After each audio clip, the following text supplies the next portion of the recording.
Today we're going to be answering the question of whether vapor blasting or hydro blasting is better for you. Let's get into it.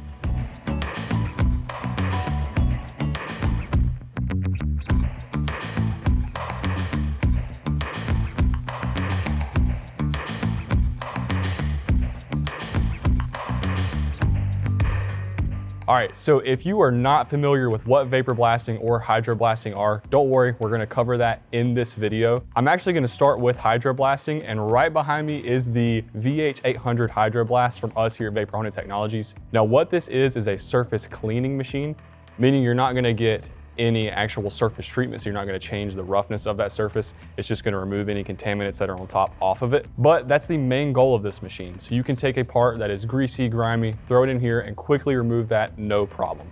Essentially think of this thing as a parts washer that has been amped up. We've given it higher pressure, like I said, 1200 PSI worth of pressure. And again, it is heated, so it gets up to around 120 degrees Fahrenheit. So it has absolutely no problem removing any of that surface level contaminants.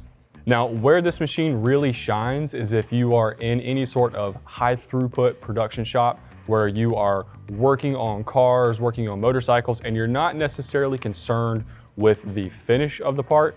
You just want to make sure that it's something that is usable and that doesn't have any contaminants left on it. So you can take a transmission out, throw it in here, quickly remove all of the oils and grease off of it, and then throw it back on the car, no problem. And you also don't have to worry about pressure washing it outside or using a bunch of solvents to do it.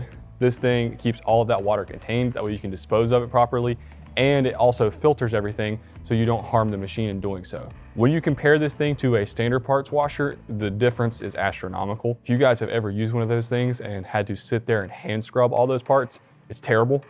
This thing, you literally quickly wipe it over the part and it's immediately contact clean and you can put it right back into use. Now, one of the things we actually like to use the Hydro Blast for is a surface prep tool before we actually vapor blast it. And the reason we do that is so we don't contaminate our vapor honing machines with all those oils that I was speaking of earlier. So that's actually what we did in this situation. We removed all of that surface grease and grime that we could, and now we're gonna take it over the vapor blast and see how it does. So we are now sitting in front of the VH800 FL, which is one of our most popular vapor blasting machines. You may think it looks quite similar to the Hydro Blast, and that's because it actually uses the exact same cabinet.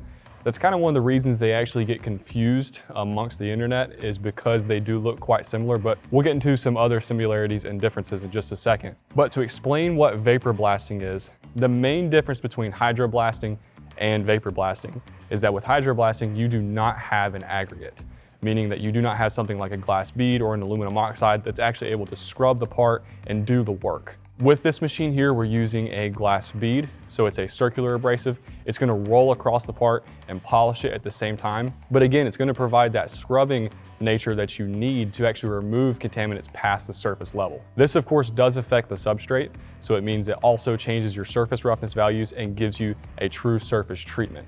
That's why this is a surface treating machine, and that is a surface cleaning machine. Now, one of the benefits of vapor blasting over something like traditional sandblasting is that it can be used as a mild parts washer.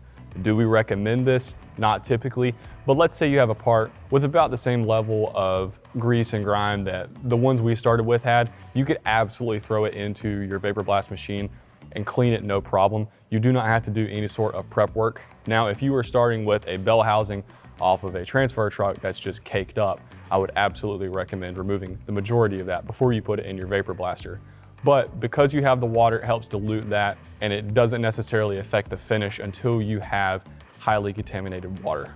Now, both machines can be heated. Again, that's to help break down things that are on the surface. But the other big difference is that inside of the Hydro Blast, we typically use a detergent.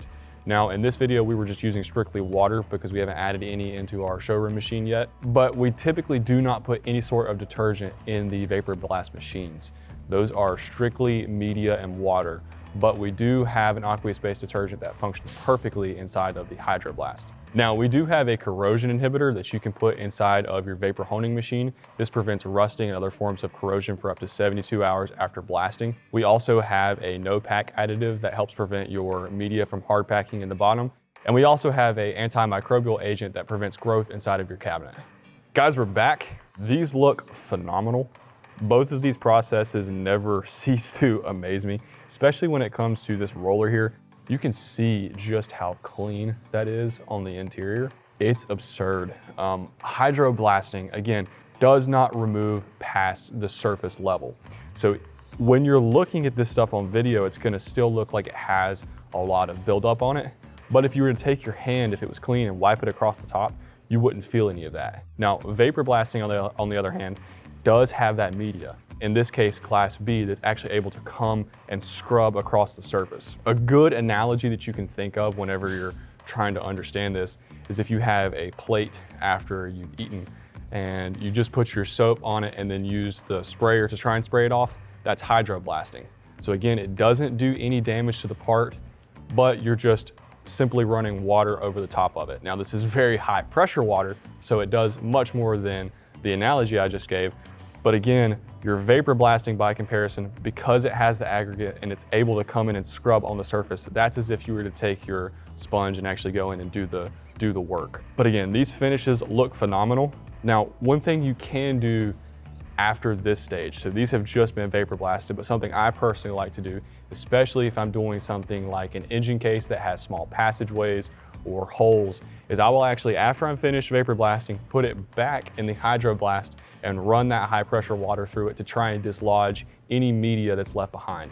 Because the last thing you want to do is finish a build, put it back together and realize that there is abrasive left in your engine head or something like that. But again, if you guys have any questions about how we got these finishes right here today or about the individual processes, if you would like to see more about those, put your questions or comments in the comment section below.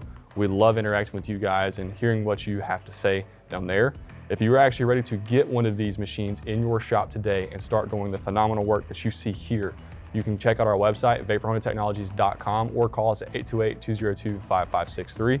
Also check out the other great content that we have on our YouTube channel. We focus on hydroblasting, vapor blasting, as well as sandblasting.